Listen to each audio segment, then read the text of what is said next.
Najbolj pomembna zadeva je to, da je mestni svet sprejel odlok o zagotavljanju javne službe za zapuščene živali in s tem odlokom dejansko dajemo 5-letno koncesijo gmajnicam oziroma Zavodu za živalski vrt Ljubljana. Jaz mislim, da je to zelo dobra poteza, tudi svetniki so pohvalili to odločitev, tako da tudi vsa društva, ki skrbijo za zapuščene živali, tako da mislim, da smo s tem to problematiko na kratek rok rešili. Je pa to, kar je bilo povedano tudi na seji, kar nekaj idej, da bi vseeno naredili na Gorenjskem tak center za zapuščene živali. Od dodatnih zadev bi omenil še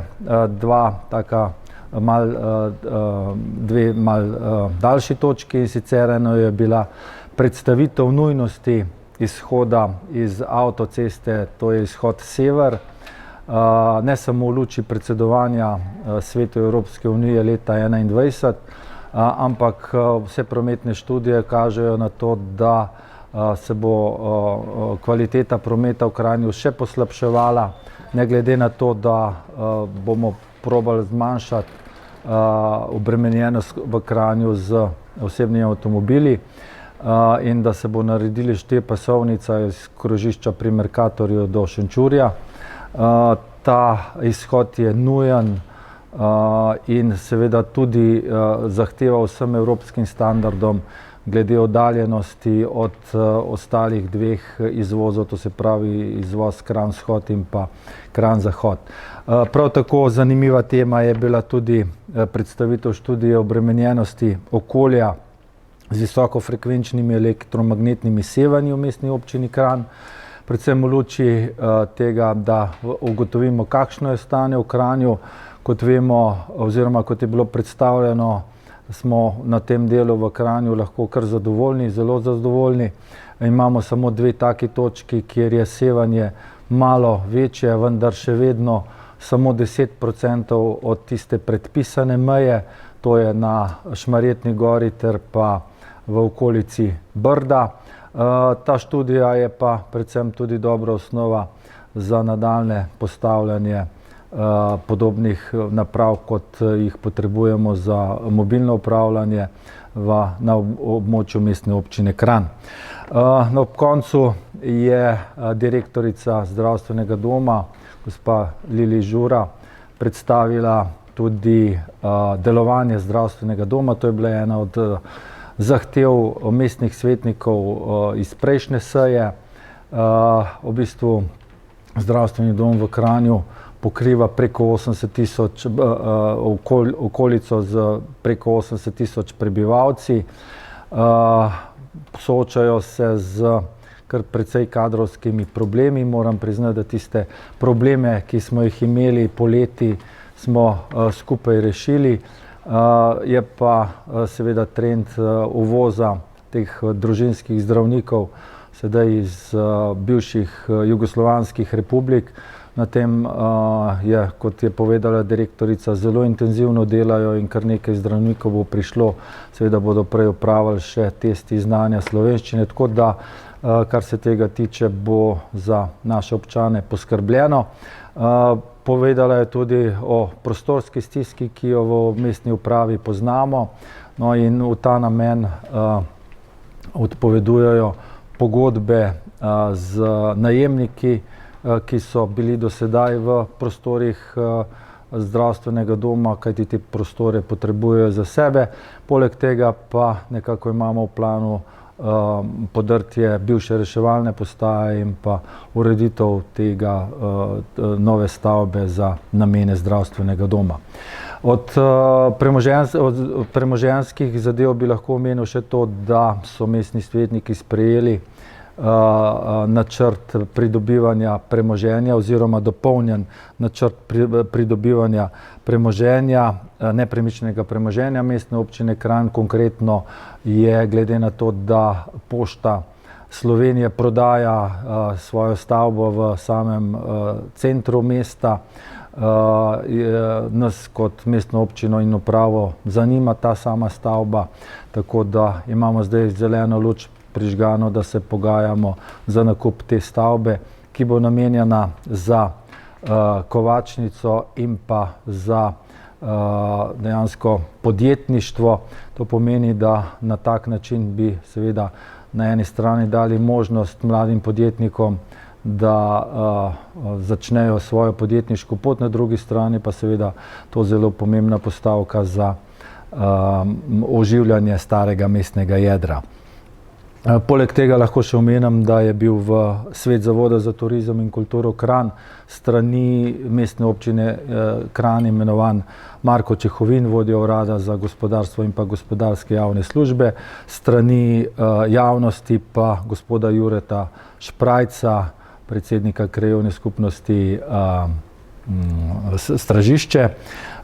V Svet zavoda Gorenjskih lekarn smo imenovali, oziroma so svetniki imenovali Klemna Valterja, v Svet območne izpostave Javnega sklada Republike Slovenije za kulturne dejavnosti pa dr. Ilija Dimitrijevskega, Milana Glamočanina in pa Darka Jarca. Kot nadomestno članico Komisije za šport in pa kulturo pri mestnem svetu pa so imenovali Edito Plavo. Tako da dejansko, še zelo pomembna zadeva, in sicer cene storitev pomoči družini na dom. Tukaj so mestni svetniki odobrili povečanje te cene, ekonomske cene, kajti izračuni kažejo, da je ta dvig nujno potreben, kar je pa pomembno za naše občane, pa to, da se ta cena za te ne bo poznala, dejansko ves ta strošek bo krila mestna občina Kranj iz svoje proračunske rezerve. Koliko pa to finančno pomeni? To znese dobrih 12 000 evrov na leto. Sprva je bilo predvideno, da bo to prešlo na uporabnika, kako se je potem prišlo do te rešitve, da ne bo treba uporabnikom več plačevati? Ja, poglejte, na zadnji seji so mestni svetniki sprejeli proračun za leto 2020, kjer so tudi sprejeli v bistvu postavko, da se za 30 centov poveča vrednost za uporabnike na mesec. Tokrat so pač spremenili mnenje in dejansko glede na njihove ideje sem oblikoval sklep, da se ta cena za uporabnike ne poveča, zato bomo pač denar pridobili iz proračunske rezerve. Pošta, kdaj se bo šlo v nakup, kako bo s sredstvi za nakup te stavbe? Ja, vemo, da tukaj obstaja mehanizem, tako imenovan mehanizem DRR-ja, kar pomeni, da lahko za celoten nakup pridobimo sredstva, nepovratna sredstva iz naslova pač kohezije evropske, kar pomeni, da dejansko celotna stavba bi nas prišla samo za vrednost nepremičninskega 2% davka. Lahko pa se ta delni znesek poveča, odvisno kako dobra prijava bo oziroma koliko bo vseh teh prijav. Tako da računam, da bo strošek pridobivanja pošte minimalen za mestno občino Kranj. Ene ideje so bile, da bojo tle tudi stanovanja, da bi bila lahko stanovanja. Bo samo kovačnica v tej stavbi ali so še kakšne druge? Ja, bo tudi, to se pravi, nikakor ni to mišljeno za stanovanja, ker bi bili stroški preureditve absolutno previsoki. Gre za to, da mestno jedro napolnimo z dejavnostjo in pač kovačnica in pa to se pravi nekak center podjetništva, kar pomeni, da bi dejansko mladi podjetniki vsakodnevno prišli v središče Kranja, ustvarjali pač na področju, na katerega bi se usmerili. Tako da dejansko pošta v Kranju bo v tem delu, to imamo dogovor, ohranila prvič svojo dejavnost, drugo vse ostale pisarne bodo pa namenjene mladim podjetnikom. Kako je z gradbenim dovoljenjem, kar hitro bi ga morali pridobiti, saj glede na razpis? Tukaj pač se je debata razvila v napačno smer. Gradbeno dovoljenje bi potrebovali izključno in samo za dvigalo. če bi ga šli delati na zunanjo stran, to se pravi na notranjo stran, na dvoriščno stran pošte. Če tega dovoljenja ne bomo dobili, kar se tiče gradbenega dovoljenja, potem obstaja možnost izgradnje dvigala v notranjosti, tako da tukaj sploh ne vidim nobenega problema. Koliko se bo pa finančno poznalo to Perun Gmajnice? Lahko še pri poštu stane. Jaz bi še nekaj od pošte rada vprašala. Če sem jaz prav razumela, bi enota pošte še ostala noter? Ja, tak je nekak dogovor, tako da bi pošta v tem prvem delu ostala. Pač enota, ne vse pisarne pa to? Samo enota pošta. Se pravi, ljudje bi še lahko tja hodili na pošto? Tako, ja. Na tem intenzivno delamo, tudi dopisujemo se s pošto, jaz se tudi pogovarjam z direktorjem, sva se že srečala, tako da načeloma obstaja možnost, da pošta ohrani. Se pravi, delamo na tem, da se pošta v notranjosti pošte same ohrani. Kar se tiče Peruna, tukaj ne vidim kakšnih dodatnih obremenitev, tako da v bistvu se mi zdi to čist ekonomska rešitev, da smo podpisali 5-letno koncesijo z živalskim vrtom Ljubljana, oziroma z Gmajnicami. Po teh 5 letih boste delali potem na lastnem Gorenjskem zavetišču, ko ste omenili? Poglejte, mi imamo kar zadnjič, ko smo se, oziroma že dvakrat smo se, mesečne sestanke imamo z okoliškimi župani, to se pravi Tržič, Naklo, Škofja Loka, Predvorje, Zersko, Šenčur, Cerklej in pa Karanter Medvode. In je ideja, da bi ni nujno na področju Kranja naredili svoj center. Vemo, da v prejšnji oblasti je bil predlog na Kokrici, to se pravi v Aptekaški stezi, bivši, če se spomnite, Konjedirec. Ideja je tudi prišla strani Cerkelj za fazanerijo. Je pa tudi na bivšem področju Kažekaja na Sorškem polju, zadnjič, ko smo o tem razpravljali, prišla ideja tistih, ki zdaj to obvladujejo, da bi pa mogoče tudi tam lahko postavili ta center. Ampak tukaj treba imeti ekonomsko računico, predvsem pa dejansko morajo biti vse občine za to, da tudi financirajo tak projekt, ker vemo, včeraj je bilo pač lepo povedano, da tak projekt bi stal tam od 1 milijona do 2, odvisno seveda, kaj vse bi želeli imeti v tem objektu za zavetišča za male živali. Priključek Sever, mogoče še to, kako je s pritiski država, vemo, da so proti, da še vedno vztrajajo pri tem, da glede te razdalje, kako bojo pritiski na državo še naprej se nadaljevali in kako so bili že do zdaj? Ja, kot sem povedal, dejansko sem imel sestanke tako z Darsom, z DRSI-jem, tudi pisali smo predsedniku vlade, jaz sem se tudi oglasil v njegovem kabinetu, vsem smo, tudi Ministrstvo za infrastrukturo, vsem smo predstavili to problematiko. Tukaj je napaka strani Darsa, ki je zavajajoč podatek dal, da mora biti razdalja toliko velika, ki bi bila neprimerna za ta izhod Sever, vendar smo mi najeli ustrezne strokovnjake, Provijo, kjer smo dejansko dokazali, da ta standard nikjer ne velja in da imamo v Sloveniji mnogo izhodov, ki so bližje, recimo področje Šmarje, Sap, Grosuplje, dejansko so na relaciji manj kot 3 km, kar 3 izhodi iz avtoceste, tako da bi prav gotovo ta izvoz ustrezal vsem standardom, poleg tega bi pa resnično zelo, kot ste videli včeraj, razbremenil to cesto Kranj-Šenčur in pa tudi samo cesto čez Sprinsko oziroma Staneta Žagarja, kar za 30%. Nekaj ideje pogovor je bilo tudi o severni, potem obvoznici, glede na ta priključek.